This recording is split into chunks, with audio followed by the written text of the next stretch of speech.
as soon as it starts. Go ahead, start, Ace. What is going on? Happy Thanksgiving. Well, early Thanksgiving. Anyways, y'all know what's up. It's the Run and Gun Podcast, Season 9, Episode 16, Rivalries in Turkey. Yes, the best holiday of America time is coming up tomorrow. Football games are trash, but we won't get into that too much. We got this boy here, Tampa native, coming to join us on the pod tonight, Christian Jones. What is going on, man? Yes, sir. How y'all doing? It's a blessing for y'all to have me on here. Thank y'all so much for the opportunity. Of course, Also, man. former FAMU wide receiver. Yes, sir. And Jesuit High alum. Yes, sir. I am. Love it. I forgot to include that in the intro. I probably should have put that in first, but y'all get it. Yeah, you're the first Tampa native outside of us, of course, and like Jesuit alum to be on here. Really? That's special. Yeah. That's right there. I think the closest one we've ever had was Freddie Stevenson, who went to Florida State. He's from Lakeland. Oh, okay. Polk County. Yeah. And like that's probably the closest we've had. Like so. Yeah, I feel like home. You know, I see the lightning stuff in the back. You know? Yeah. I got the Magic one here. Oh yeah, Magic gonna be good. Lightning stuff. We got the Bucks stuff back here and everything like that. Mm-hmm. You know, I mean, of course, the Lightning fan, the hardcore Lightning fan here would be also a Saints fan, it's a long story. Oh, and Sasser's a good Lightning fan too, Dalton. Overall hockey fan here. Yeah, he's in Nashville right now, so he's kind of an op because he roots for Nashville here and then. The Predators? Here and there. A little bit. Not much, but here's your Lightning spirit. Oh yeah, but my Lightning spirit is true and far. So he said he'll be back for next year's run. He'll be back being a diehard Lightning fan next year. He said. Oh yeah, we lost too many guys. I feel like this year. Yeah. Hey, they put a belt to ass on Colorado last night. Was it 2 nights ago? That was they put it down on them. What's up, Captain Sally? But already hit the 2-minute mark, so you know what that means. Be a friend, tell a friend, like, share, subscribe. With all that being said, JP, so run that intro for us, and we can get into this goodies. Let's do it. Here we go. If I can find it. Oh my gosh, I can never find it. Oh man, I teed him up and he fumbled the bag. Damn. A little bit. All right. It's okay. All right, here we go.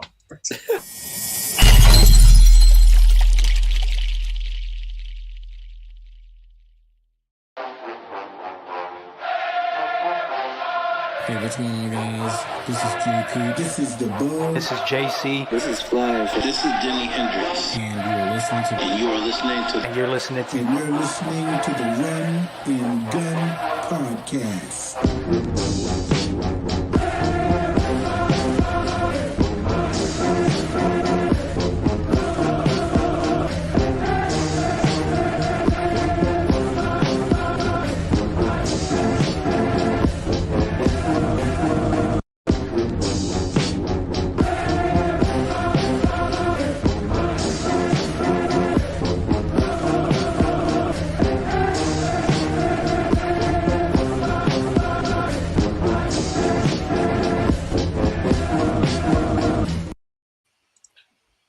All right, let's do it. So, first things first, of course, as we know, as we all saw the Florida Classic. Well, I know Christian saw it on TV, I'm sure, and then I was there, and I'm sure Ace and Mr. Sasser saw it too. So, FAMU won 41-38. This is the fourth straight year, the second longest streak since 95 to 01, which is a 7-year run. So, I'm rolling them out for Christian right away, man. What worked for FAMU and how can it be applied to this week against Alabama A&M? I would say, obviously, as you all saw, I feel like the running game opened up. Like I said before, it definitely opened up not only just the run game, but also the whole offensive scheme. Now you got guys in secondary getting cooked and everything's wide open for the receivers. I feel like the problem was, the running game wasn't getting utilized as much. So I felt like the balance was a little off. But after you saw this week, I feel like they looked unstoppable, honestly, on offense. And I feel like, yes, the defense gave up a whole bunch of points. But that's gonna come with games like that. Those are battle. Those are, as they say, Texas shootouts. So that's gonna happen. But did they look good and did they execute when it mattered the most? Yeah, 100%. Okay, it's funny that you said that about like you felt like they had success with that, is because it felt like honestly earlier in the year, because like of course old heads they have their view, and then of course others have their view. A lot of people were saying like it seems like because Coach Henry was an offensive line coach, it seemed he was trying to like force the run when he wasn't there, according to some people. Whereas like a lot of people felt like this team was a pass first team. So I mean, in my opinion, I was like, look, we just gotta lean with what works. Me personally, but like there were those that were saying that too. So I was just like, but I think the problem is too, which you also got to look at. A lot of times when you're in games like that, and yes, the run's getting stopped. They're putting 6, 7 guys in the box. You got to be able to, make adjustments. And I feel like when you make those adjustments, everything gets better. Things start opening up.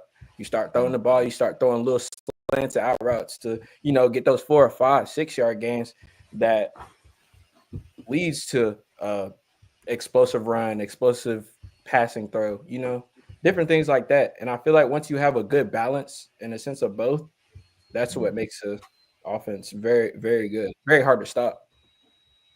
correct. And you pretty much nailed the point of why Detroit, like in the Lions, are so hard to stop, because they get an idea of how to run it and when to throw it.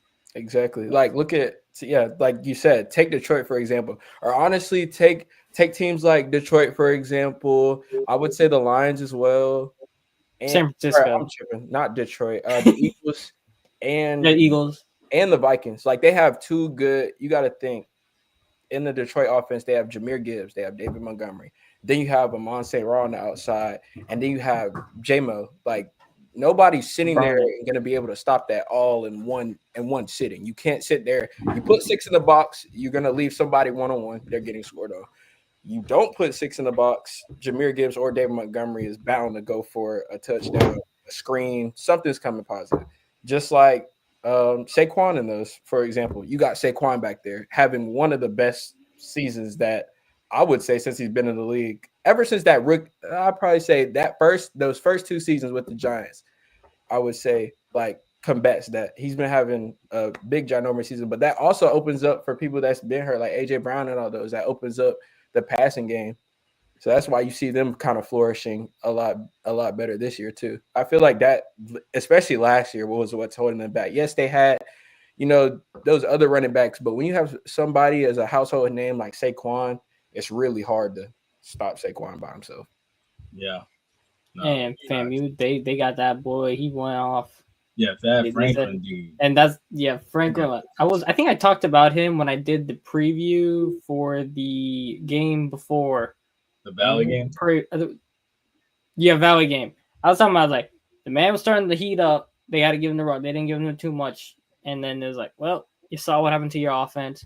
This week the guys prepared for it. The man took off and it opened up the passing game. You saw Richardson hit a couple throws to outside people, and then the running backs finished the job when you got to do it. Exactly. Now, complimentary football at its finest. Now, Christian, my question is for like how tall was Musa? He was like 6'2". He was a good 6'2", 6'3". He was a big boy now. Like he was a good, a solid 225. He definitely like you come hit him. It's not gonna be a pretty sight. He'll lower his shoulder now. That's one thing I will say about him, especially. Right. So my thing is like looking at the QB player from last season to this year. Do you think that like one thing that has hindered this offense was the quarterback plays, like the height being taken into consideration and the usage of scheming around his height to open up passing lanes? Do I see? What do you mean? Like, do I see a problem like with the height wise? Would you say? Like, do you think like it might have like halted this offense in certain scenarios?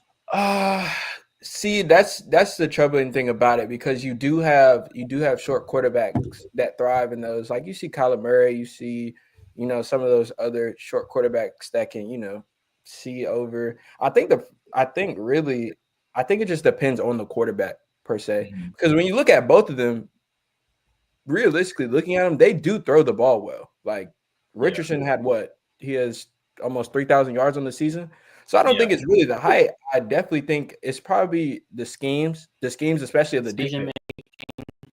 Exactly. Decision making is a big key too. And with experience, they both had experience. And I will say they both thrived as a quarterback here. They put up a lot of numbers, and I feel like they did really well. Now, height, I would say just a tiny bit, because I won't lie, we do have big linemen, 6'6", 6'7". Like, you got big guys out there. Yes, that may be hard, but I feel like once he got into the rhythm, that's when you could tell. Like, this is what I said. This is what I saw when I saw them first play in the Norfolk State game. He didn't look all the way composed, but after that second, third quarter, he really was composed, and you could see he felt comfortable out there, just like he would back playing at FAU. Looked comfortable, was dropping back in the pocket, throwing to the right spots, and that's what you look for in a quarterback. Yeah. So I don't think height was really a problem. I would say, defensive schemes, but defensive schemes happen on every level of football. So I think I'm gonna give you a name to compare what I think Richardson is, but a shorter version. He's basically a shorter Daniel Jones. If you give him protection, he will cook it, but then he'll make a really boneheaded turnover when the game counts on the line. Yeah, I could see the Daniel Jones comparison.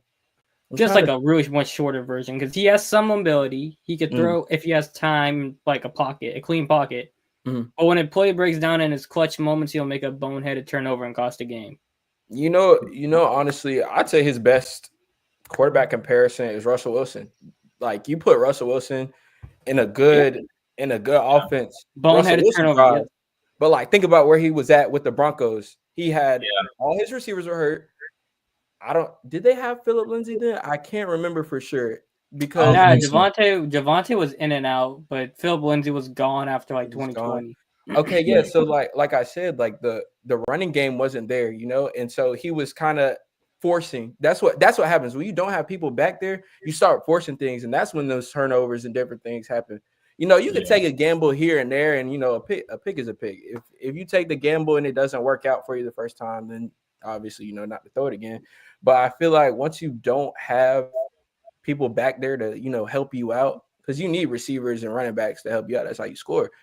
So when you don't have that, you start forcing things, like I said before, and that's what really tears down the defense. So my best comparison would be Russell Wilson, because when he has gone in there and everything's clicked, you see him throwing those touchdowns. He's, like I said before, he almost has 3,000 yards. So it's not, I would say he's better than Daniel Jones personally. I'm not a big Daniel Jones fan, because I feel like you said, he makes those boneheaded mistakes, but sometimes Daniel Jones forces those boneheaded mistakes when you don't really got to throw that. You can throw a check down route. Like one of my close friends, he plays for the Giants. So I've been blessed to been able to see Daniel Jones when he played for the Giants. And the one thing that I noticed, difference between him and also Tyrod Taylor too, I probably give Daniel the same like Tyrod Taylor comparison as well. Tyrod Taylor I would say Tyrod Taylor is more mobile than him, but making decisions and throwing the ball, I would say they're alike. But I feel like Daniel Jones just forces too much, and that's what hurt the Giants. And then if you look at his stats, he threw a plethora of picks over his how many years he was playing for. Want to hear a funny one, though? Actually, I'm pretty sure Daniel Jones and Russell Wilson have the same amount of playoff wins since 2016. But who has a bowl? I mean, who has a ring, though? 2013 Seattle defense. I can go all day on Russell Wilson, bro. 2013 Seattle defense. Okay, I'll give you the Legion of Boom. I can agree with that. Because the defense. I'll talk about Russell Wilson in the NFL portion, but yeah. What you say about Richardson and Wilson, I can see it though. It's pretty spot on. Like, if everything's perfect around him, he could be really good. But then if the play will start to break down on him, the issues pop up, and then you're like, damn. Because the Steelers seeing it right now is like the O-line breaks down. He's taking a lot of boneheaded sacks, but then he'll come in and drop a deep ball, and everything's okay again. Exactly. But sometimes you also got to remember too, like that's what I say, the mobility part too. One thing that they will do sometimes, you've seen Russell Wilson run, you've seen him get out the pocket, or you'll see him make I a don't know. crazy That's magic 5 play. I'm years. not saying it happens, I'm not saying it happens 100% of the time. I'll probably say roughly 50, 60%. Nah, probably 40, 50. Let's gauge a little bit. I'd probably say 40, 50%. Yeah. So they have the ability to make those plays. It's just what's there and what's not. Yeah. And then another thing too is that I know because we talked about it 2 weeks ago after the Valley game. Tell them because I know Coach Roll is not on staff right now, but there's speculations that he'll be back. Tell me, well, not tell me, but tell us all more about like Coach Roll's impact in that locker room. Shoot, honestly, like ever since I got there in 2020, Coach Roll has always been, and we've always joked about this, even when we were in the locker room. Like when Coach Simmons isn't there, he was our second head coach. Coach Roll was a legend down in Miami for a plethora of years, and once he got here, it was basically the same thing. He coached the DBs when I was there, and he was definitely like a significant play caller on defense as well. Definitely combined well with Coach Smith. Like they were definitely, those two were gurus back there. And that's why you saw that dark cloud defense really, everything was in sync. Wow. See, I didn't know. I thought he was like more along like the lines of like the offensive side. I didn't know he was a defensive guy. No, Coach Rowe was a DB coach when he first got there. Wow. Okay. When I was there, he was a DB coach, and he ran it well. He didn't obviously run the whole defense, but that secondary, that was him. Like everyone back there, you got to think Marquise Bell, trying to think Dank, 8 last year, Kendall, Lovey Jenkins, all of those guys that come to mind. That's Coach Rowe. That's all Coach Rowe. Oh snap! Okay, dang. I didn't know that because like now it's like he still is in the Tallahassee area and stuff, and a lot. Yeah, he's still there. He's still very present. I see him. Well, when I went back, he was there, of course, and so like he's always around. I think the problem was last year. I think because he retired, and I know there's a rule that you can't come back for a certain number of years. I want to say it's either 2 years or 3 years. It was something with that. But I definitely pray and hope that he comes back because he is a good coach. Yeah, and definitely a good figure to look up to. Yeah, because I think because he was on the field when the 23 home game winning streak was snapped and stuff. Like he was consoling guys and stuff. And a lot of people have said like it's likely he will be back in 2025, back on the staff because of that same rule, like you stated. I think what it sounds like it's like a 2-year rule, I believe. I think so. A lot of can he come back as like a consultant? Some said assistant head coach. Yeah. No, like if it's like a 2-year thing, he could come back as a consultant first, so he's not officially like a hired guy, but he could like like how Gruden was kind of consulting, even though he was technically banned. Oh, I get what you're saying. Yeah. Like an advisory role to start, and then once that 2-year period's up, then you just bring it back on officially. But I think the problem was too. I think with the retirement thing, I think that like hurts your money if you come back, like being so. So that's why he had to kind of. Yeah, exactly. He kind of had to step away and wasn't really like he was there, but he wasn't, coaching and everything. So I think that was it right there. Jeez. Wow, I didn't know it was. But definitely one of my favorite coaches, honestly, like genuinely. Great guy, just a family man, good dude to talk to. Knows so much about football. Not even just on the defensive side, but also on the offensive side, So I think all around he's a very good coach for sure. A well-rounded coach. I can say that for sure. See, so I'm looking forward to him being back in 2025. That's huge to hear. That's very uplifting to hear, and that gives me hope for next season because I know I'm hitting you with the heavy stuff right now with some of these questions and stuff. Because my next question was going to be like, what changes do you now focusing towards Colsey, who's another DB? Works in that secondary. I was going to ask you, like, what changes, like, from your perspective, having been in it and now watching it from like our vantage point now, like what changes do you see that needs to be made in the off season for him? Well, I just want to start off by saying Coach Cozy also too is a good coach as well. Like even last year, the defense was in sync. I feel like this year, you didn't have the same guys as you had last year, and that's okay. That obviously people come and go, and that happens. People at the transfer portal, different things like that happen. I feel like the one thing that they need to do, or which will benefit them the most, is chemistry. I feel like you got some guys hurt, like you had Dre Powell. He was playing a lot. Stop at safety. He was a strong safety, stopping the run support and different things like that. And that's what you need. You need how would I put this in the terminology? You need a good run stopping safety for strong. A thumper. In a free safety, you need a ball hawk. Like if you look last year, who they have as a ball hawk? Javen Morgan. See, you couldn't throw anything past Javen. You couldn't throw anything past Levy because they were always back there. They were always there. Like I said, they're ball hawks. And then you have people like Dre Powell, Deco, all those that are run stoppers, but can also do a little bit of both. They may not be the fastest guys on the field, but I know if they get put in the right position, they're going to make the play 100%. Now, with the DBs, I feel like, DB-wise, cornerback-wise, getting beat happens. I feel like, Kendall's my boy. I feel like they like to attack 3 a lot, and you can't always attack 3 all the time. So, they go to the other side. I don't know. I can't think of his name right now. I think his name's Jim. I don't want to say his name wrong. Sanders. TJ Huggins? No. Who was the other one that transferred from USF?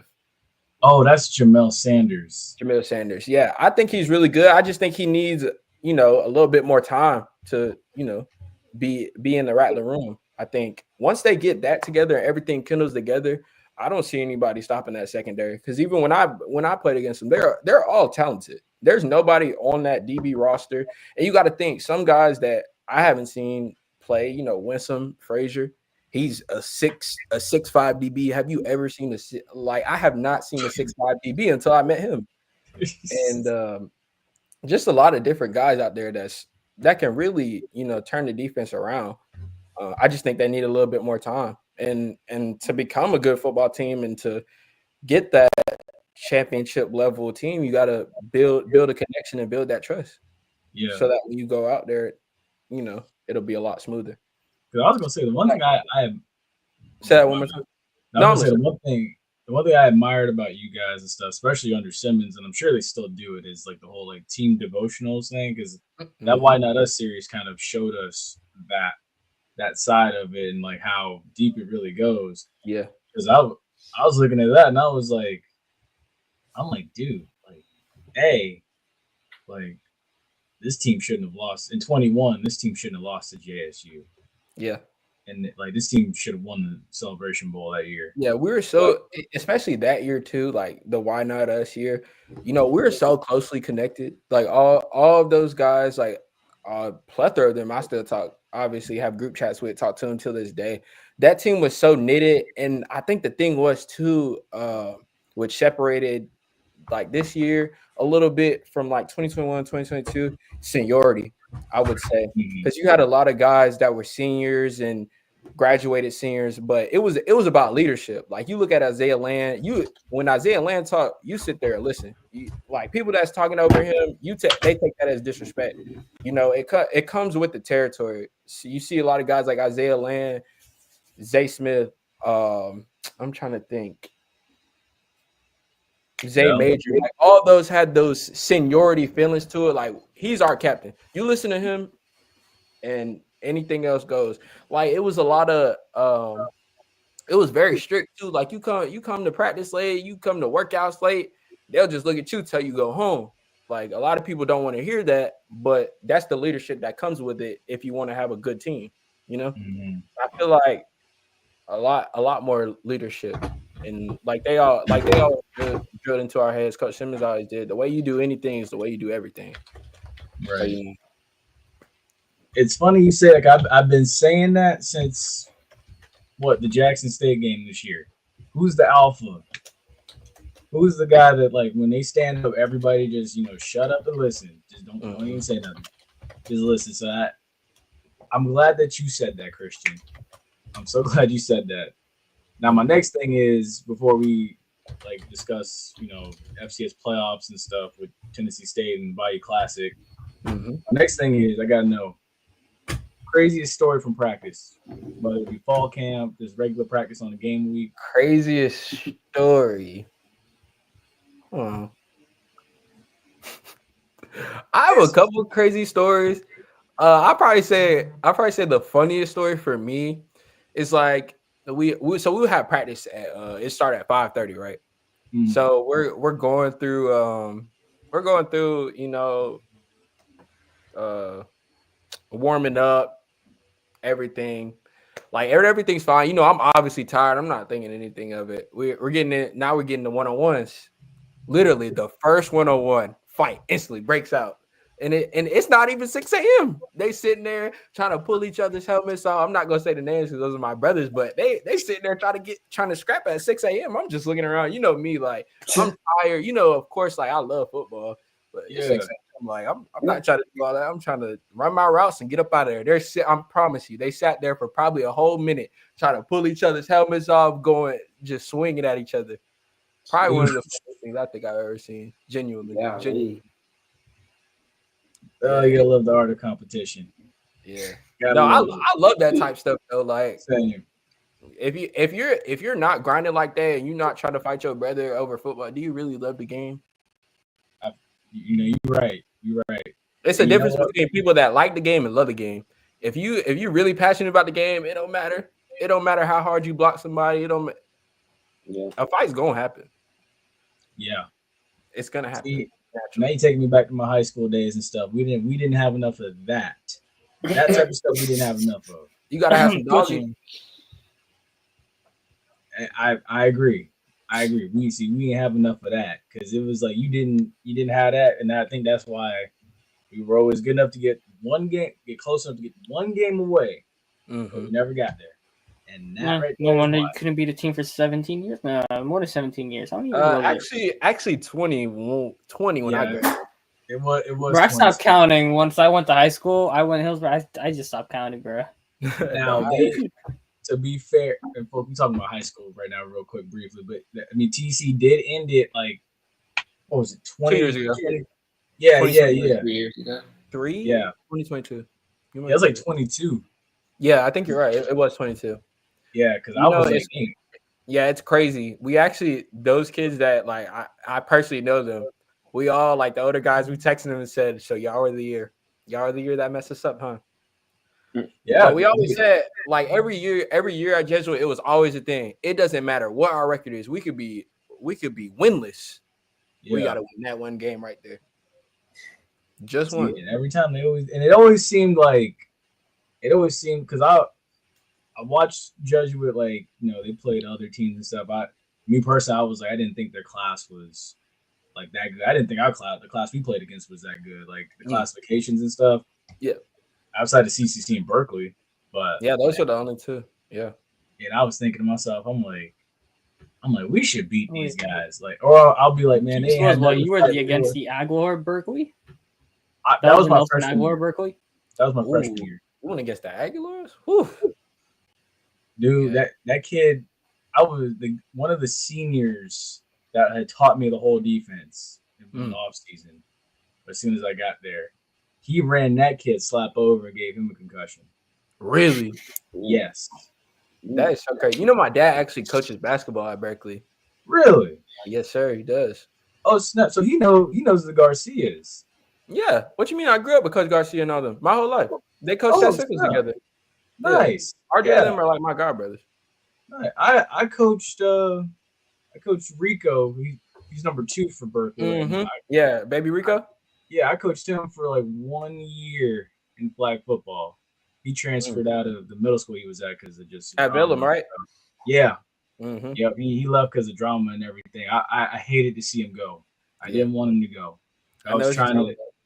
It got to a point where it was like I told myself, I was like, I gotta look out for this kid. Mm-hmm. I was like, I don't know what's up, but I can just sense it. I gotta look out for this kid. Mm-hmm. And I tried to the best of my ability, and then came back next year during like COVID and stuff. and I knew we weren't gonna have a season, but Yeah. he was gone. So, Yeah, he was already at Berkeley. and he was happier, so I couldn't fault him honestly. So it is he's what it thriving. is. I wish him well, but real quick before we do move on, let's go ahead and just ask it. So who's gonna take home the Body Classic this year? Southern's already wrapped up the West, and then Grambling's there just fighting for pride. You kind of answered that right there. Yeah. Yeah. But like Grambling. I don't know. This is what I see in my head, because I'm gonna take another rivalry for example. Like I'm a Florida Gator fan. My dad's from Gainesville. And like these are all it's funny. These are always the years that teams overlook those teams that they're having 3-9 year, 2-9 year. And these are the years that they lose. I'm telling you, like these are just those funky type of games, as they call it, those Trap games. Exactly. Those type of games. I mean, yeah, but Grambling's a whole nother level of trash. Grambling is 5-6. Southern is 7-4. Yeah, that's not true, really but trash. I mean, I don't know. I get what you're saying. No, I totally get what you're saying. Like, yes, have they looked like a really good team? No, not at all. They've been an okay team the whole year. But like I said before, when it comes to these type of games, you never know what's gonna happen. Genuinely, that's true. Also, take into consideration, Grambling throttled the SWAC East champ. Yeah, something also to look at. If that's saying much, though. I mean, You can't underestimate. I wouldn't say it's like gonna be a walkthrough game kind of thing for Southern, but I don't think they're gonna choke it. It's gonna be a dogfight to the end, which it typically usually is. That's usually it happens like that every year.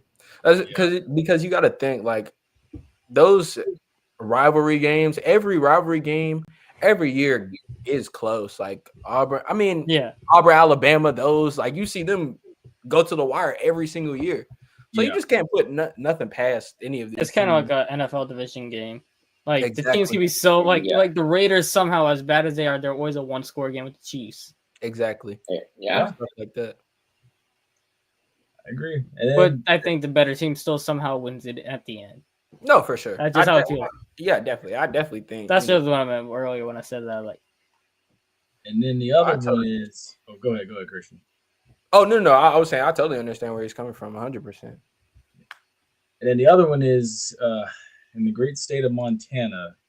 Tennessee State has to go up there, and probably will be a snowstorm at 10:30 at night Eastern time to go play a football game in the snow. And I know those boys are not used to that. Man, the minute I saw this, I was like, the Mellemans ain't gonna be fair. Yeah, I think that's gonna play a lot into that game, only because they're not acclimated to that weather. They're in Tennessee. A lot of those guys are from Florida. They're not from the north. Like a lot of those players, realistically, are not from the north, so they're not gonna be used to that at all. Will it be a factor? I'd probably say it will be.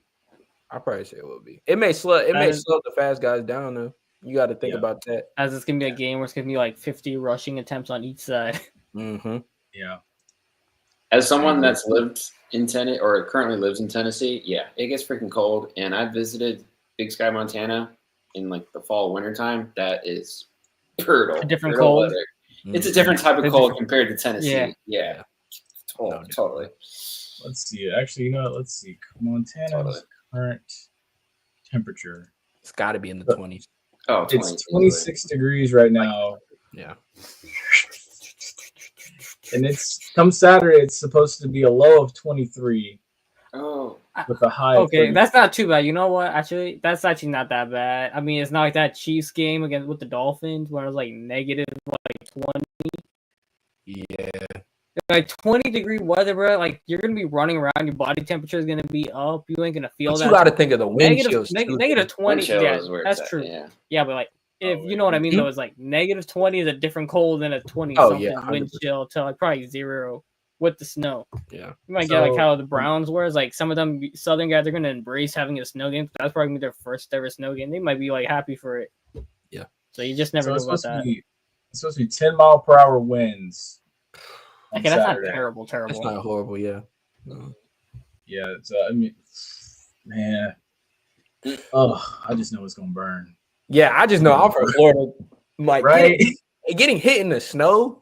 That doesn't sound appealing or a good feeling to me. You just feel it more. Yeah. God. And especially like what you said, Ace, they're definitely gonna run the ball 50 times.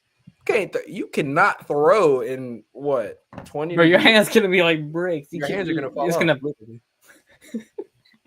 Oof, God. Lord be with like I was watching that Thursday night game and I saw Ninjoku was trying to catch that ball with no gloves on. Yes, and the snow, and he kept dropping it. That's gonna how it be. Like Judy, at least I said Judy was wearing the gloves for that game, bro. And Ninjoku was trying to catch that ball with no gloves on, and that was just bouncing off his hand. His hands were looked like they were frozen. Mm-hmm. And he went in Miami, so he was a Southern guy too. He's not like he was a Northerner. I'm like, honestly, bro, I didn't know what you was doing with that. I'd probably get some of those hand warmers, probably put one on like the outer part of my hand, put one on like the palm of my hand and put it inside my glove. And then you know what you do, right? For the cold. So usually, like doctor's gloves, like those like blue ones or those black ones, you usually put those on and then you have your hand warmers and then you put the glove on. So like you basically double layer your gloves so it can be heated. But I'm gonna be completely honest. When I like practicing the code and different stuff, I would do that. But a lot of those catches, I'm not catching those in my hands. It's straight body balls, I promise.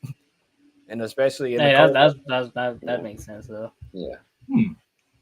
See, I didn't know that about the doctor glove and then the glove. Yeah, you usually got a double layer for sure. That's creative. That's really creative. Yeah. All right. So with that can now take us. I still don't got that nice fancy big board. Pull it up, JP's. Oh, we got some teams gone shoo out of the way. The committee's gonna run some BS on it, sneak somebody in. Some teams should definitely be out, but they won't. It's probably gonna be Alabama. They're somehow gonna sneak in. All right, so let me go ahead and pull this graphic up. Bro, I wasn't actually when I was talking about that. I was like, they're gonna probably try to sneak Bama in, but Indiana should not be in that game, man. Yeah, they're a 3-loss team. They're a 3-loss team. No, Alabama shouldn't be in it, but neither should Indiana. Yeah, I don't think they should be either. Yeah, and it was so crazy. I saw this last night. I was watching the whole thing. I don't know. I definitely Clemson's gonna have to show me something personally. Yeah, I haven't seen enough of Clemson. I'm gonna be completely honest.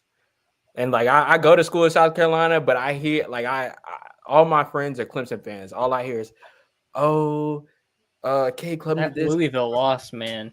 That's the only thing I have about Clemson. Like they like, I would be so high on Clemson right now, but that Louisville loss, it just gives you like that pause. You know what I mean? Yeah, but that also showed what their problem was. And I told people this earlier.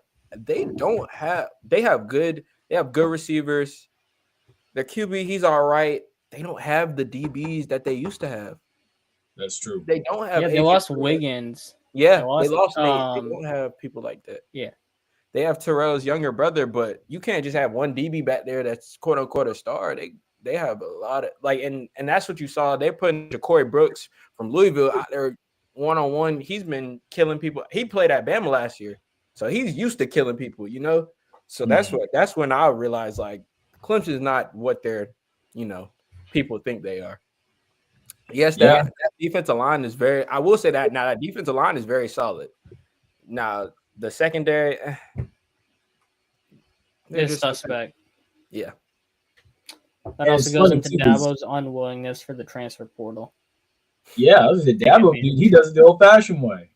Yeah, but the fact they're still like Clemson's still hanging around without the transfer portal kind of speaks to the recruiting too. So I'll give them a shout out for that. But like, they could be right up there in that top 7 if they actually use the transfer portal. I feel like if they utilized it literally like before this season, everything would be a lot more different. Yeah, a lot different. Yeah. Because now it's like I have a fear that like because we know. Well, then Clemson might get in. They might be all right to get in at this point now because between Miami and SMU, someone's going to take somebody out in that ACC championship. Yeah, but this is what I will say. My thing about this is, how many games has SMU lost? I think they only have one loss or two. One.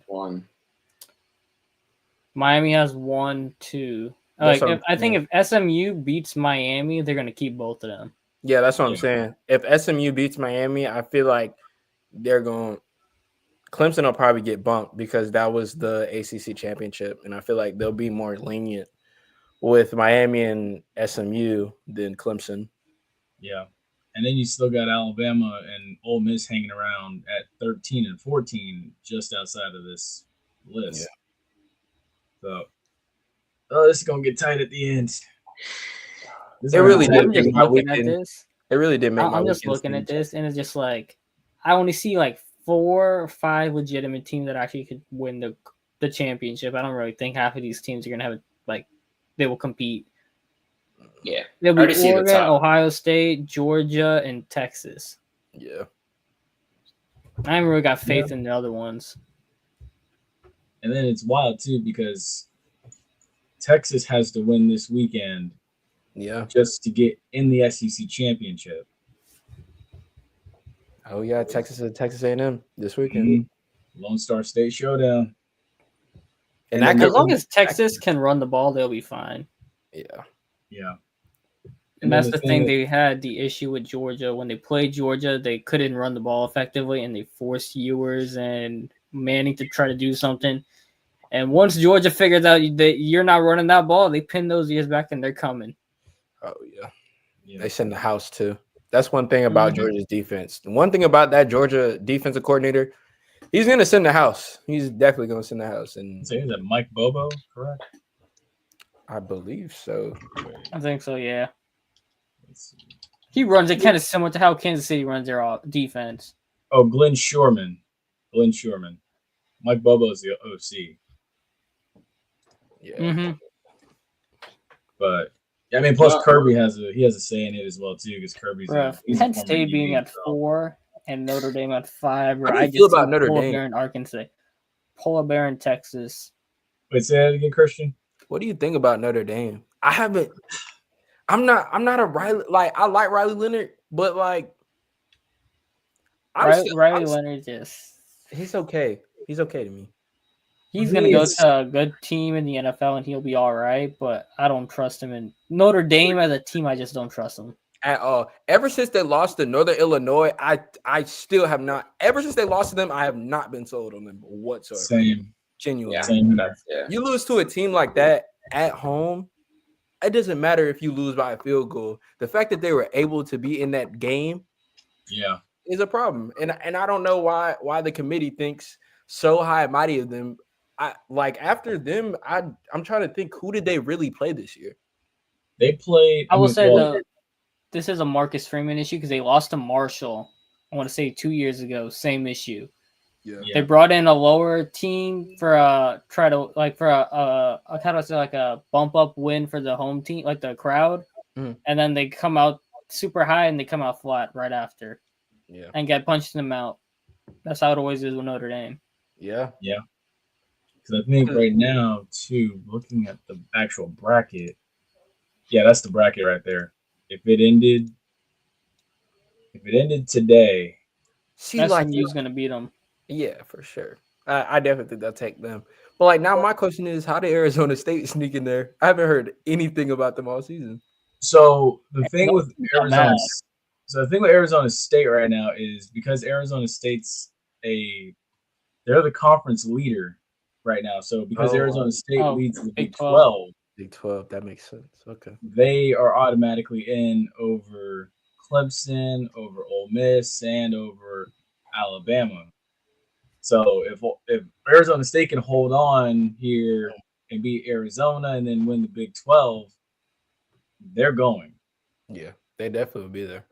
Yeah. That whole bottom right side of the bracket is just a joke. I'm sorry. I don't like Miami's like a bunch of frauds, but Penn State and Indiana are just even bigger frauds because Indiana has not played anybody beside Ohio State, and they got their butt handed to them bad. The worst way too. Yep. Exactly. What's that? And I'm like looking at Like- this schedule right now of Notre Dame. Like Notre Dame literally beat up on Army, who's not even, doing anything. They beat up on a Virginia team that, doesn't have anything this year. Beat up on Florida State, obviously a 2-10 team.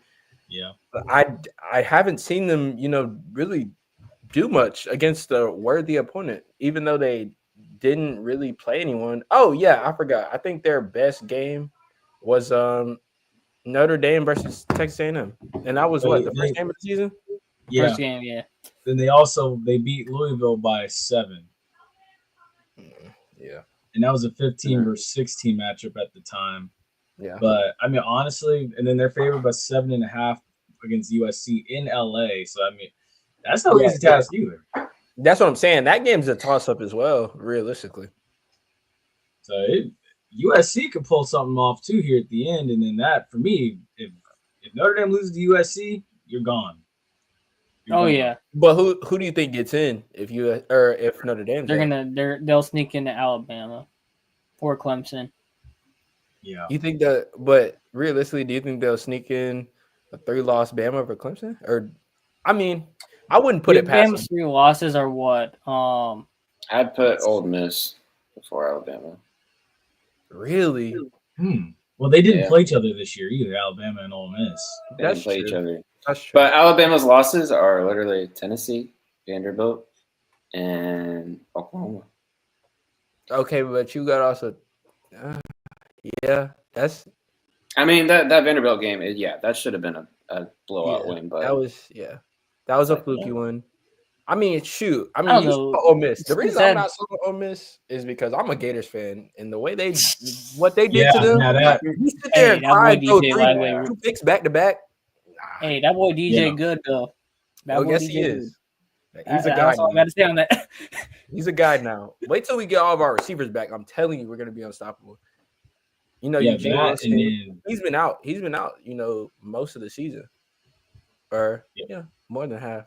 Not to mention they've stolen they've swayed half of Mike Norvell's commits. And it's like things just going from bad to worse for Florida State. Damn, hot seat boy, you going on the hot seat for next year?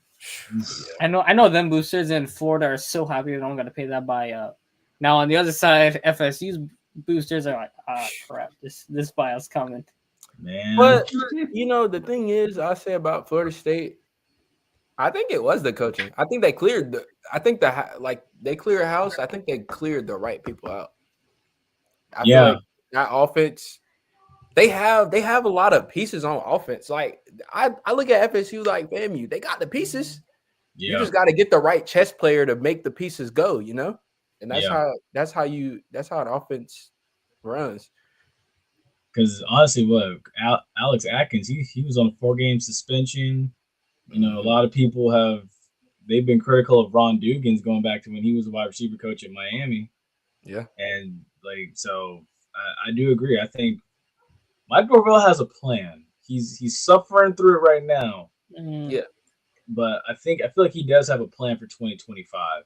Now he opens up with Alabama next year. Travis. Let me see him win without Jordan Travis. No facts. Trust. Yeah. He was nothing. He couldn't. You got to think. Jordan Travis was there for what, 3-4 years?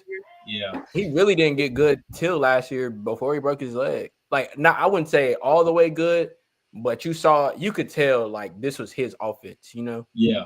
Like you had Keon Coleman, you had Johnny Wilson, you had those pieces back there. But when they left, no noise. Especially on that defensive side, you got to think like Jared Verse and Brady Driscoll on the same team now for the Rams. Like I watched them play last weekend, just causing havoc, and that just goes to show how good FSU's defense really was, and why a lot of teams could not score on them. Yeah, I agree with that. I agree. Now, back to y'all's point about the playoff and like who could sneak in. Y'all realize that like you got? I'm just gonna put a theory in the air. You got South Carolina at number 15 right now. South Carolina travels to Clemson this weekend. And could really. That could stir some things, yeah. Exact. Now, if South Carolina beats Clemson, you would have to imagine 9-3 South Carolina maybe jumps Ole Miss, who plays not that good of a team. They wouldn't jump Alabama though. Now that's Alabama got the win over them because we know the committee. If Alabama wins the Iron Bowl, of course. It's in Tuscaloosa. I think they're winning it. No, but like a 3-loss Alabama versus 3-loss South Carolina, who did lose to Alabama? You can't do that. Yeah. See, now that's true too. Yeah, that's very true. Now, what I would say is though, what could happen is you're gonna leave. Okay, let's say Miami beats SMU and Notre Dame loses to USC. I think you would probably take out either Indiana or SMU. Notre Dame obviously gone, so you got 2 spots there. You stick both of them in it at 11 and 12 between Alabama and South Carolina. Very true. Very true. But then that's 4 SEC teams, which kind of is yucky. Yeah, it is. That's kind of that's like a ew moment right there. I don't like that too much when I say it out loud, but I think at best you probably get 3 SEC teams. I can't see 4. I don't think they'd put 4. Maybe though. You never know. I feel like Tennessee would probably get knocked off. Yeah. Nah, Tennessee wouldn't jump Bama or wouldn't get bounced. Tennessee's safe. I think Tennessee's safe. The only safe teams right now are Oregon, Ohio State, Tennessee, and probably Texas, I would say, for right now. And Georgia, obviously. Yeah. I mean, honestly, because no matter who loses the SEC championship, I think they're still staying no matter what, because it would be 2 lost teams anyway. So they're safe. Oregon's going to win the Big Ten. Well, if Georgia were to lose the SEC championship, Georgia would then be after this weekend, Georgia would then be 10-3. I think Georgia's going to beat Georgia Tech. And then Texas would be 12-1 after the SEC championship. So I think that would eliminate Georgia. But I think, honestly, I mean, it's hard to beat a team twice, but I feel like Georgia could beat Texas twice, and then they both get in. I don't know. A 3-loss Georgia might still sneak in at 12. Yeah, no facts. Yeah. Because even though they lost to Alabama, it's still the win over Ole Miss. They still got Ole Miss one. They still have a win over Texas in the regular season to count up on. They carried them. I mean, as long as Clay Klubnik gets his head out of his behind, they should be fine. Yeah. For the big games. No. Golly, it's so Penn State just sitting there pisses me off so much, man. Y'all don't understand that. Yeah, they don't. They're hit or miss. I want to play devil's advocate though for a sec. I've been seeing a lot of Tulane. I want Tulane in there. The ACC championship. One of my close friends plays for Tulane. I think they're 9-2 right now. I would like them at 12. They might have a case. Nice. They might have a case. I know it's already been predetermined. They play Army for the American Conference Championship. Yeah, they'll win that probably anyway. But still, I would rather see them over either Indiana or Notre Dame. Oh, for sure. Yeah. Honestly, I'd rather see them over. Because one of their losses was, I believe Kansas State, and they should have won that game, but the rest were wearing some blindfolds and didn't call the blatant obvious but they called a pass interference, and it was obvious it wasn't pass interference. Yeah. So their 2 losses were Kansas State and Oklahoma. And I think Oklahoma was like week 1. Were they ranked then? Oklahoma was 15th at the time, and they were ranked. Yeah. It was a week 3 game, so honestly, I would like to see Tulane get in. I was hoping for both the service academies to really create chaos and be undefeated, along with Tulane, and then to just really be a big mess and throw a wrench in it. That way, Notre Dame would have been out of our hair. Yeah. But now we're stuck with what we're stuck with.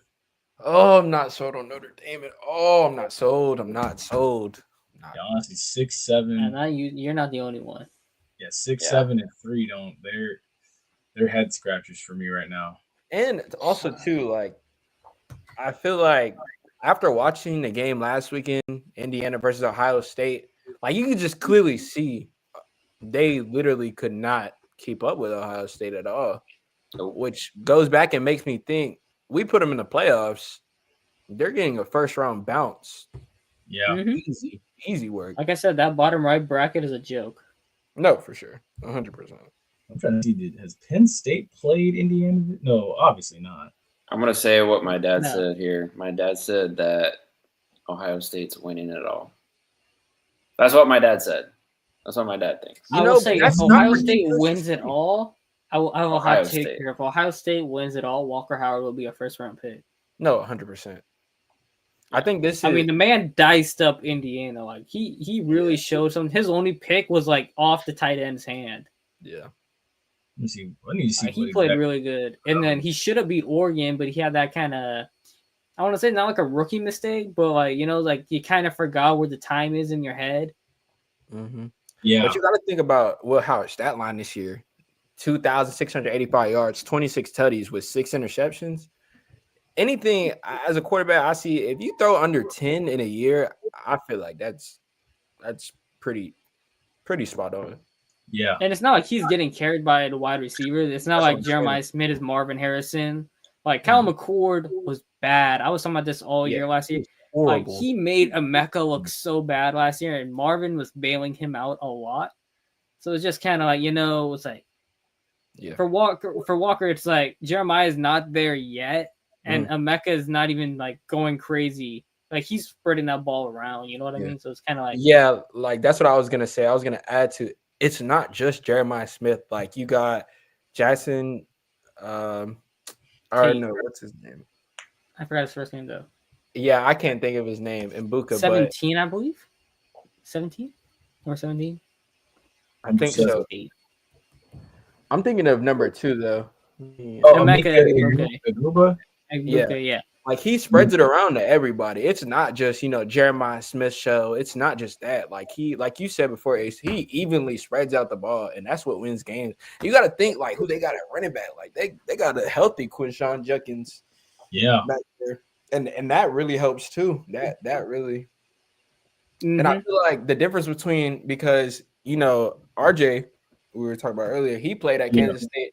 The one thing I'll say about Will Howard, you could see even last year, like he threw a number of picks, but you could see this year how much better I feel like he's learned the game.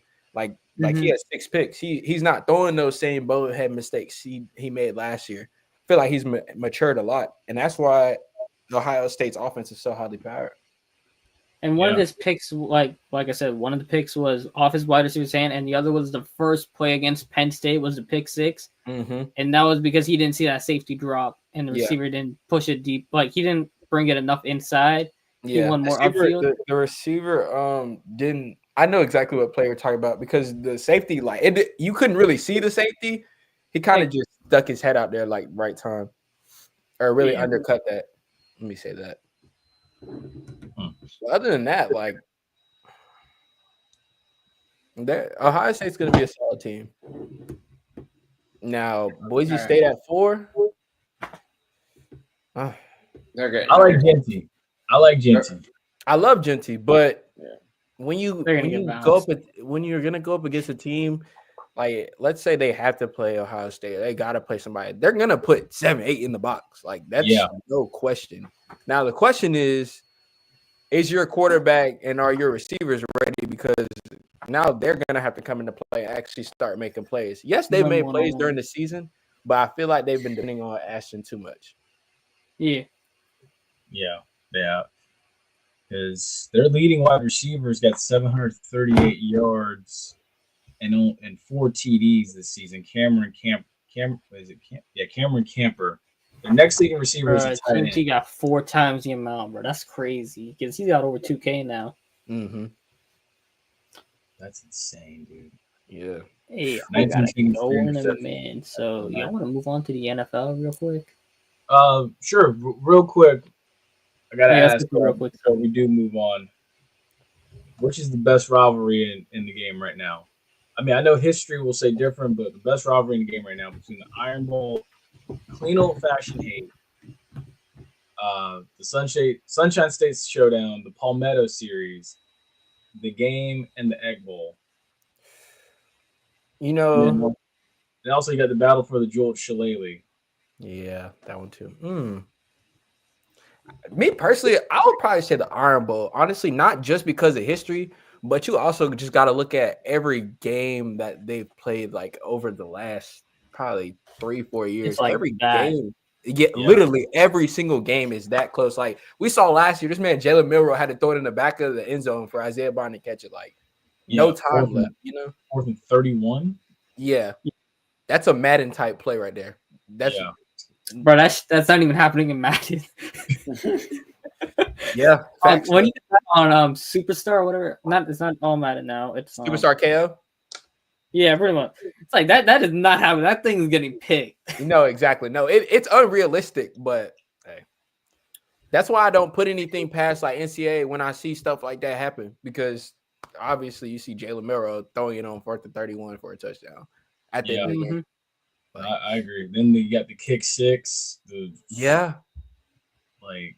All of it. The Cam Newton's comeback. Like every year, it's always something. It is always those games are every crazy. year. And I think, honestly, I don't think Auburn hasn't won in Tuscaloosa since Cam Newton. He hasn't. No. It's crazy. I don't know. We talking about Auburn and made me think like, man, Bo Nix came a long way. I didn't think he was gonna do this good, man. I was going to take this over the end. I was like, for Bo Nix, he was bad in Auburn. I didn't think he had it in him. Sean Payne saved that man. I didn't know how he did it. But you know, I will also say though, Oregon definitely helped him out though. I will. Yeah, they did. I can't attest to that. My bad. Wait. Hold on. There we go. I got you. My fault. Yeah, thanks. I was trying to get it readjusted. I got it.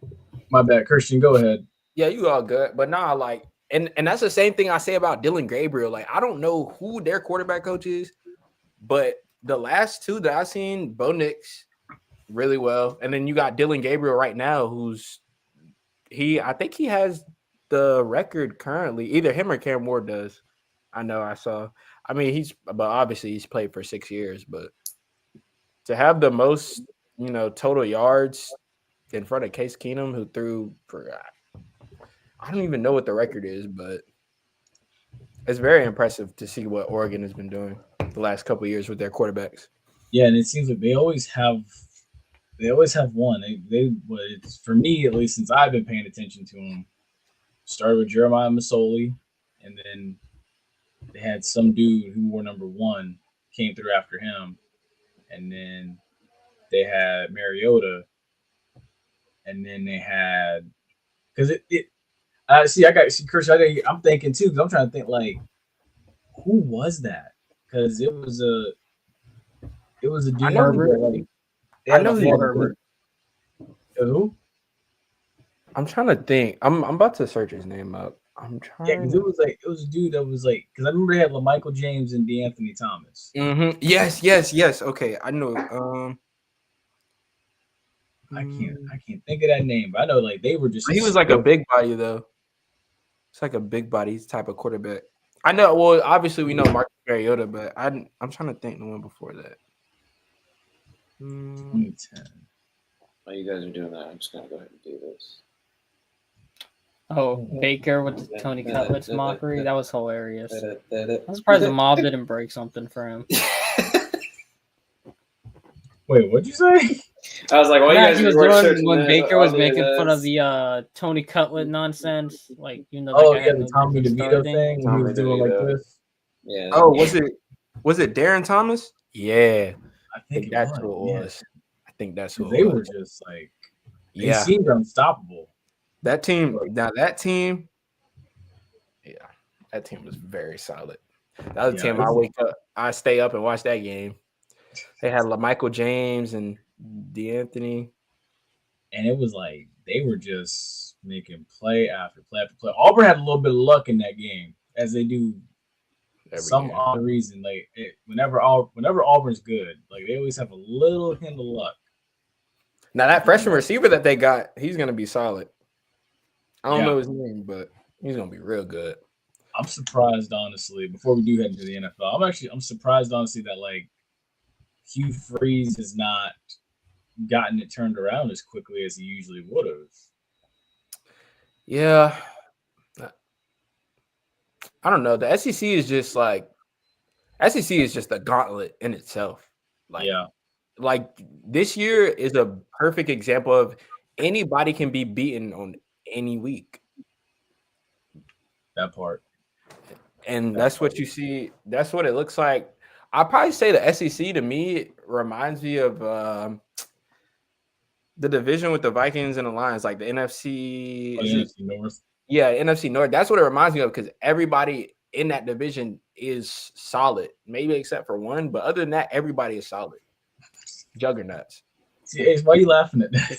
I mean, if we're gonna take this thing, there's a team in Illinois that's just a quarterback killer. Yeah. Yeah. All right. So, and speaking of, the opposite. Technically, I mean, they are quarterback killers too, but they fell for the old. I mean, want to go straight to Chicago? We can get into it because they got a nice old trend going here. If you want to do that first, but we should have done that. Should they have paid Saquon? I mean, yeah, but I mean, they wouldn't have won any more games than what they have right now because that defense is still terrible, and the secondary is still terrible. I should say, not the front four, but offensive line horrible, secondary terrible. And outside of neighbors, your pass catchers are kind of meh. Yeah. I think, honestly, to be honest, either way how it went, I think it was the best blessing for Saquon because realistically, looking at it longevity-wise, if they weren't going to get a line, he was just going to get hurt again. You got to think why he was injured. He had no line. So he was sitting there getting hurt, tearing everything when he has nobody to protect him. Now you see him with an O-line, with the receivers, with the pieces around him, and you see how much he stands out. He's not getting hit 5 yards back in the back, 3 yards into the backfield, and now we could take home run hitters and save my ass versus Dalton, bro. Bro, this man was up. He was up 30 on me, 40. He was up 40 on me, bro. 30 or 40 and points. Then I gave up going into that third quarter, bro. The first play of the game, first play of the second, I was like, "Thank you, Saquon." Just does a 70-yard next touchdown came back. Thank you, Saquon. Another touchdown, and it was like what? Like what was that touchdown? Like 30 yards or 70, something? 74? 73 was the second one, I think. Didn't he just what did he do? He passed LaShawn McCoy's record, right? Yeah, he broke Eagles franchise record for most in a game. Yeah. 55. See, it's crazy what happens when you get to the right situation. Mm-hmm. That's really crazy. And now we've seen it with Sam Darnold. We've seen it with Baker Mayfield. Probably going to happen to Bryce Young. Yeah. Hey, Bryce Young should have beat Mahomes, but that devil magic too strong. Would have, could have, almost. I'm a Vikings fan, but my question is, why do we pick up Daniel Jones? I saw that because your backup quarterback is Nick Mullins. Man, I'd rather listen. Nah, man. If you better pay Daniel Jones some Doritos and some Capri Suns. I told my homie he's on the practice squad. He ain't getting paid nothing. Yeah, he should. But no, I do understand that. But I feel like when JJ comes back though, he's gonna be a dog. That's what I'm nah. Sam Darnold till LA is like so. I don't know if it's obvious right now, but bro, I just see that happening. You think? I don't know if Stafford comes back, bro. Like Stafford's getting old. Stafford's done? He's not like dumb, but I don't know if the Rams right back out with him. Yeah. No, that's understandable though. I still think Matthew Stafford is a good quarterback in the league though. Yeah, I think so too. I mean, he give or take. I feel like Indianapolis is stupid enough to do it. Oh yeah, for sure. I mean, are you see? That's the question in the Colts locker room too. Are you still gonna play AR, or you gonna try to go a different direction? I mean, you got Joe Flacco, right now. But he's so ready to retire. Oh yeah, he's about 50. It's time to go.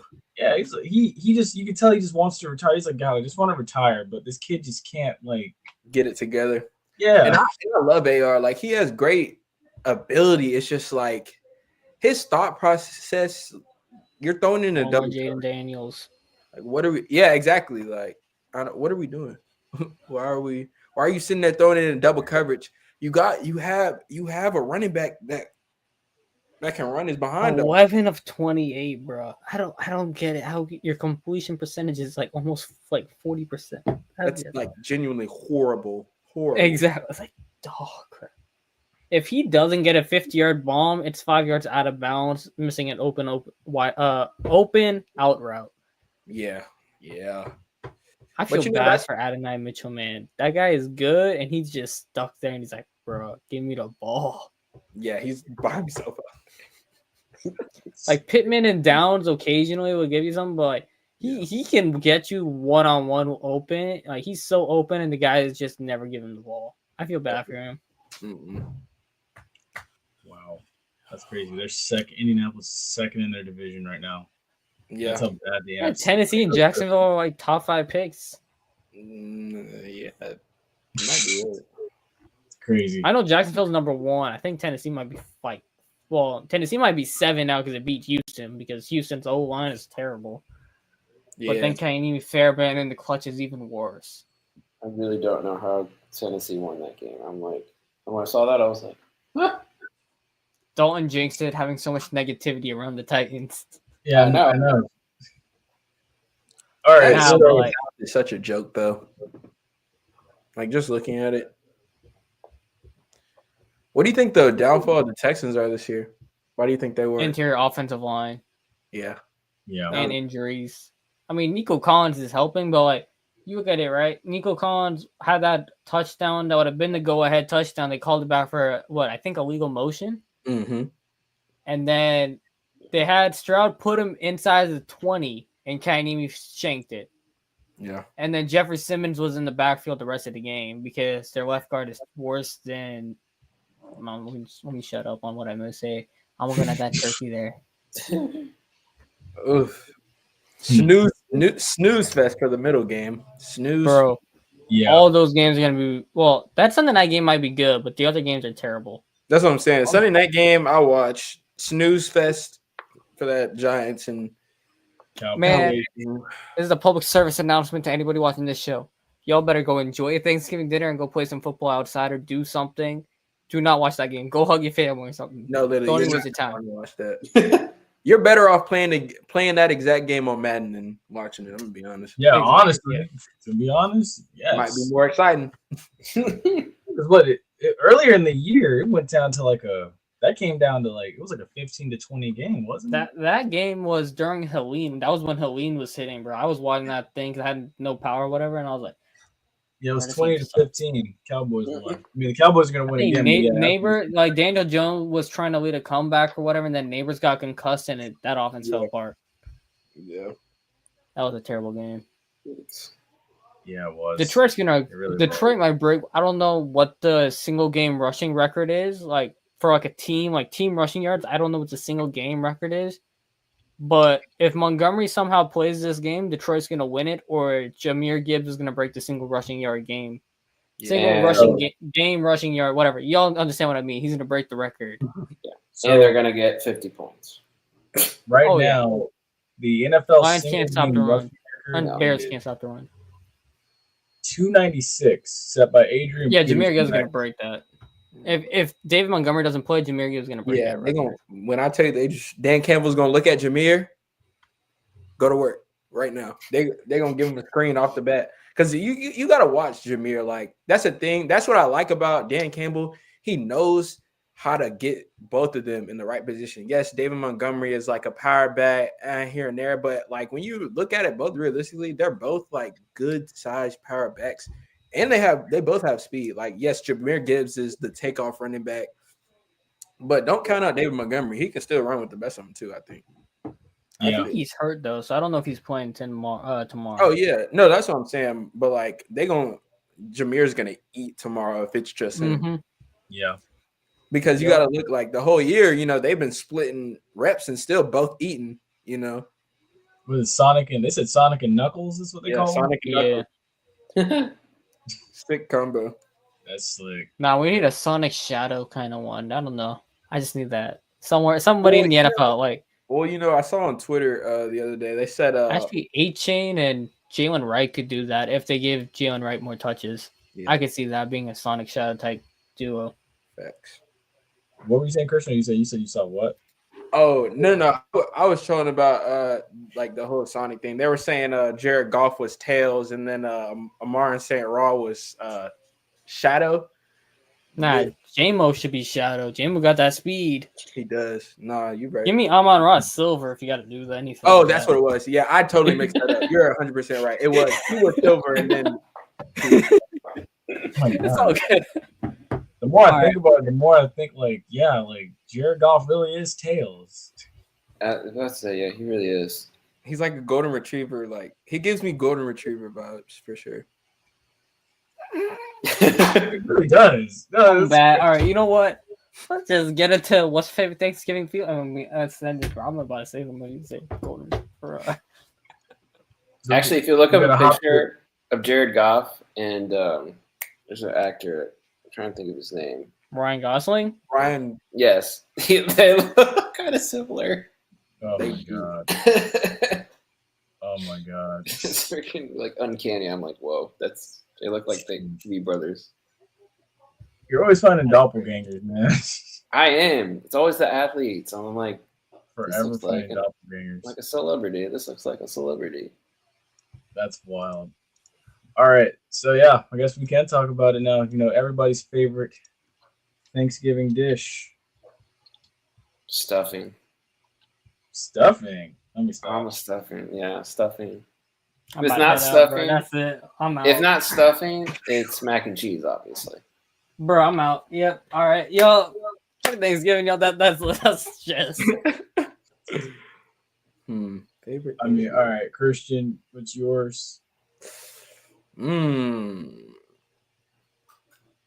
mean, obviously the turkey is just the original. I was probably gonna go to the more of the dessert side. Like, you know, I'm a big my aunt makes a crazy lemon pound cake, so I'm gonna have to go with that or banana pudding. I'm a big banana pudding You say guy. lemon pound cake, bro. My pound cake came out, I want to say like a couple hours ago. I finished that one. I gotta go make the chocolate one next. But boy, you You already heard it. Yeah, that pound cake do something. Hey, that pound cake does hit, bro. Like after that turkey, it is hit different. Trust me. Yeah, good nap right after that. Them calories. You gotta go take the dog for a walk when you finish. Gotta do it. For me, I gotta say, I'm gonna be a traditionalist a little bit. I'm gonna say, but I'm gonna go a little off the traditional realm real quick. Popeye's holiday turkeys. Good God. I know you're looking at me like you're crazy. Dude, I'm telling you. Wait, Nah, bro, seasoning yourself. now I'm curious because when did Popeyes get turkeys? Bro, this has been going on for like, I want to say a couple of years now. Really? No, I might Yes. have to see what that's about. I might just have to buy it myself. Dude, Now I'm I'm curious. telling you. Because I got one sitting in my, well, it's not sitting in my fridge, it's sitting in my refrigerator now because I thawed it out today. And like, dude. Oh, there's like that bag with the Popeyes turkey, and then it's like partially cooked or something like that, right? Or is it already cooked? It's like partially cooked. I smoke it for like 3-4 hours. And then it's like fall off the bone. But the thing is, I also get like the Cajun butter because it's already seasoned.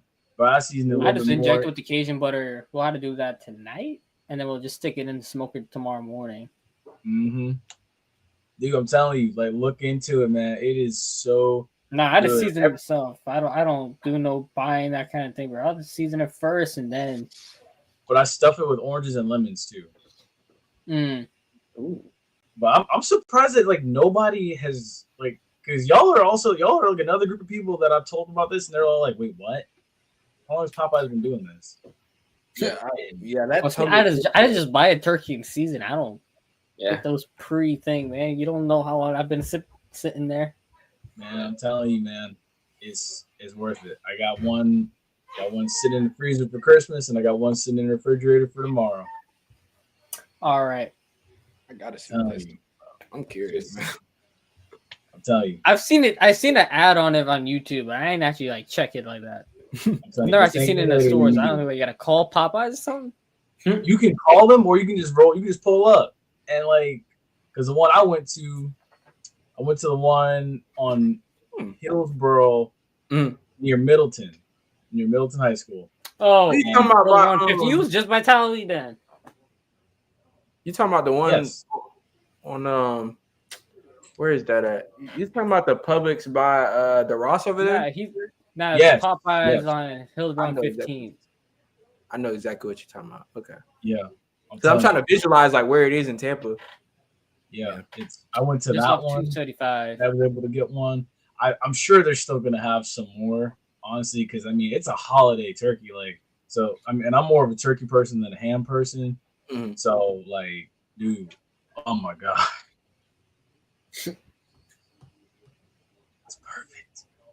It's perfect. That, some collard greens, some cornbread, and then of course sweet potato pie at the end.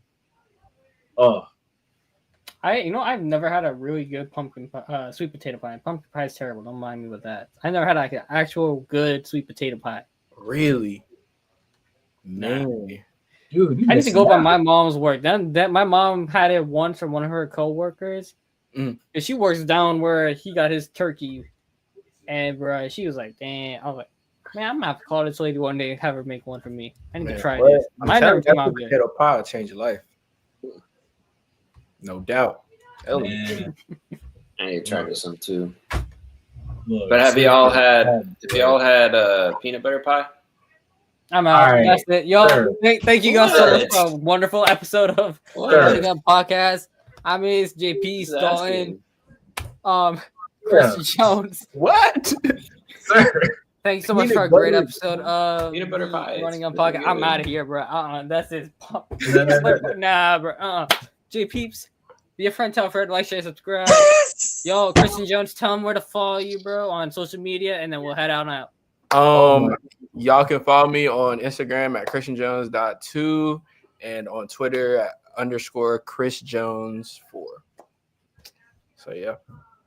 Wait, what was it again for? I'm gonna drop you a follow. christianjones.2 on Instagram, and then let me make sure it's my Twitter. Yeah, _ChrisJones4. All right, Ace. Now I got a question for you. I see the Naruto in the background, so now I gotta ask you, who's your favorite character? See, that's valid. I'm an Itachi fan though. It's my number one. Nah, that's valid too. It's still Sasuke though. Yeah, Sasuke is that guy though. I have a Majin Vegeta one here. Really? Oh, that's sick. You play But like if I move the camera, it'll be Super Saiyan Blue, but I try to keep it on the Majin Vegeta one.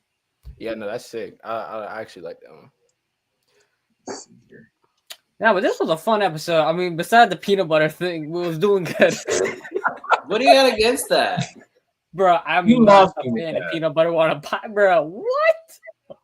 You lost me with that, man. Peanut butter pie with no butter sounds like death.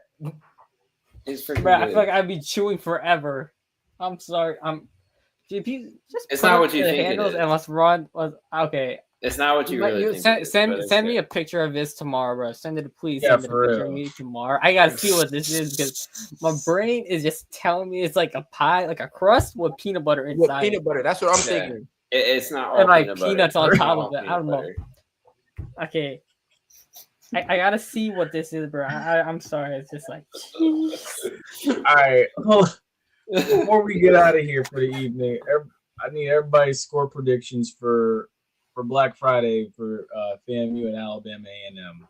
So, Ace, we'll start with you. 37 FAMU, Alabama A&M 24. Okay. Mr. Sasser? 40-20.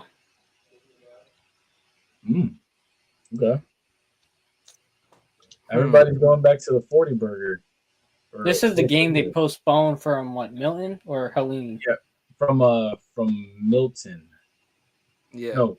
Yeah, Milton. Helene. Yeah. Helene hit Tallahassee. Yeah.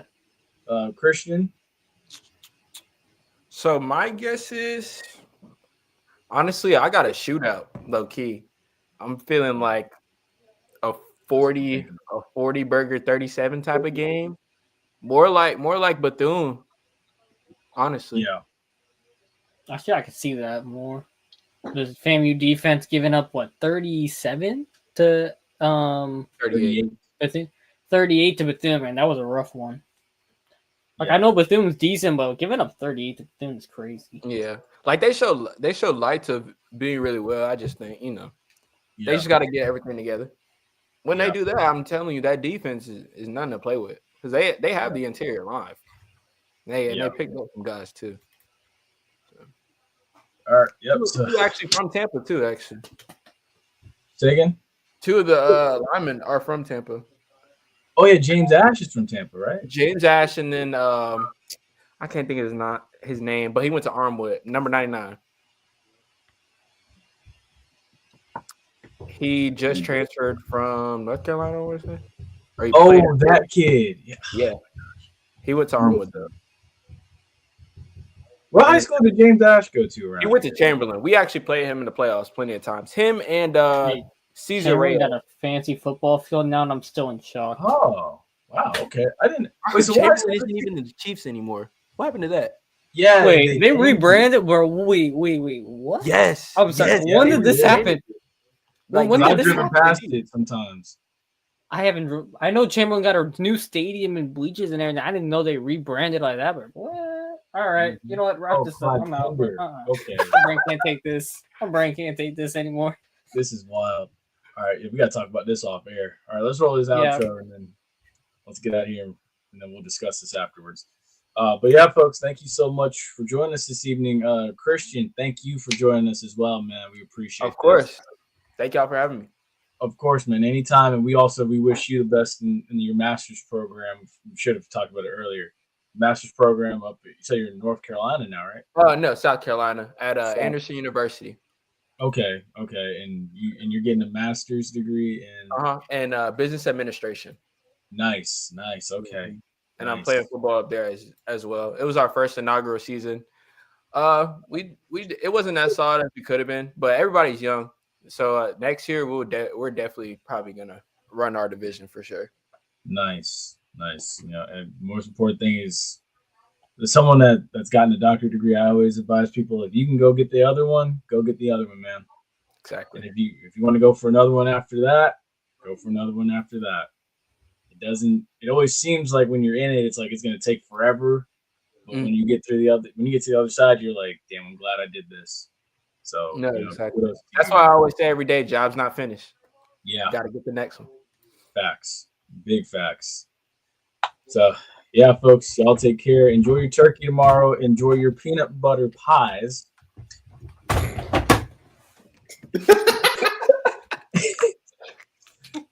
Nothing. He actually walked off. Oh, God. It's more like I was throwing it out there. Not having it tomorrow, but it's a good thing. It's good.